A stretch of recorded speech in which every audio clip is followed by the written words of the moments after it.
Habari, ninaitwa Charles Mgekwa, ni tabibu wa kinywa na meno. Katika harakati za kuendelea kupambana dhidi ya magonjwa ya kinywa na meno, leo nataka nikuelekeze na nikufundishe vitu mbalimbali ambavyo vinatumika kusafisha kinywa na meno na namna ya kuvitumia. Namna ya kusafisha kinywa chako. Kwa sababu usiposafisha kinywa chako itakupelekea kuwa na magonjwa ya kinywa na meno, ikiwemo meno kuoza, fizi kuvimba, fizi kuuma au magonjwa ya fizi kwa ujumla, magonjwa ya ulimi na sehemu zote zinazozunguka kinywa. Na namna ya kusafisha kinywa, kwanza utatumia mswaki. Pia uwe na hiki kitu kinaitwa dental floss. Lakini pia kuna hii hapa inaitwa tongue cleaner. Inatakiwa uwe nayo.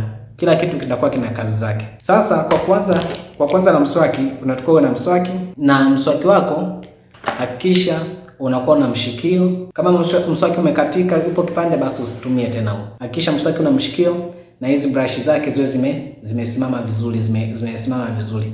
Zisiwe zimelalala hivi. Zikiwa zimelala hivi hazifai tena hizo. Ukishakuwa na mswaki, unachofanya ili uweze kupiga mswaki, unausafisha mswaki, pia unaweka maji mdomoni, unasukutua, unatema. Ukishatema, lengo ni kuondoa mabaki ya vyakula. Hapo ni kabla ya kwanza kupiga mswaki. Ukishasukutua, unaosha mswaki wako, unaweka dawa ya meno. Kwa mtu mzima unaweka dawa ya meno isambae kwenye mswaki wako wote hapa juu. Lakini kwa watoto, mtoto anataka yake kama punje la harage au punje la muhindi, anaweka kidogo tu kulingana na vipimo, ili kuzuia asije aka overdose na maana asije akatumia dawa nyingi sana akamletea shida.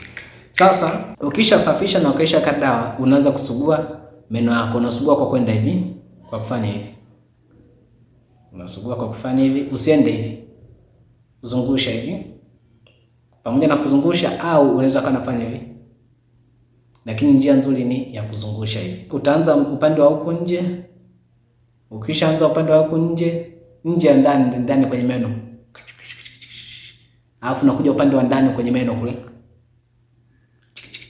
Unakuja sehemu ya kutafunia. Ukimaliza upande wa kushoto, unakuja upande wa kulia, meno ya chini unafanya hivyo hivyo. Kwa upande wa nje wa meno unasafisha. Upande wa ndani wa meno unasafisha. Sehemu ile ya kutafunia unasafisha. Ukishamaliza kupiga mswaki, unatema lile povu. Ukitema povu, usisukutwe tena maji. Usifanye hivyo tena.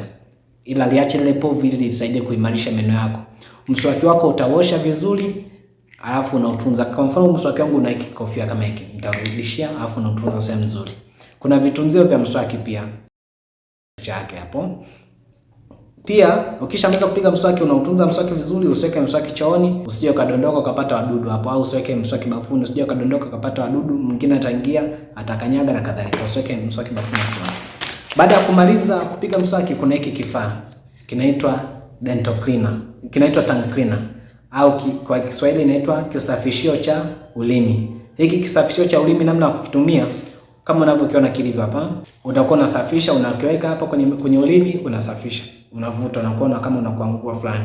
Haiharibu ulimi, ila inasafisha na ondoa uchafu huko uliopo kwenye ulimi. Kwa sababu usiposafisha ulimi, itapelekea kuwa na harufu mbaya mdomoni. Kwa wengine wanaweza kulalamika, mbona mdomo unatoa harufu au kinywa kinatoa harufu? Kwa sababu kuna uchafu ambao upo kwenye ulimi. Na uchafu uliopo kwenye ulimi utafanya bakteria wakae pale, wazaliane kwa wingi. Bakteria ambao ni au wadudu ambao ni hatari kwenye afya ya ulimi, watasababisha shida kwenye ulimi. Pia kuna kifaa kama hiki hapa, kinaitwa dental floss.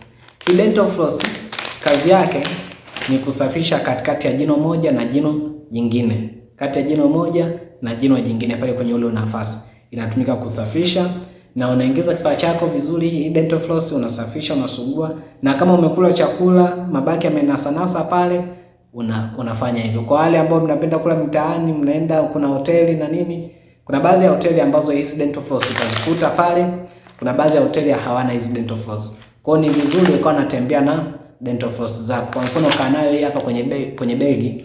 Kwa siku ukienda kula mgawani au kwenye hoteli, unakuwa na hapo na. Ukishamaliza kula, kama umekula nyama, vitu vimenasa hapa, kama vijanasa hakuna haja ya kutumia.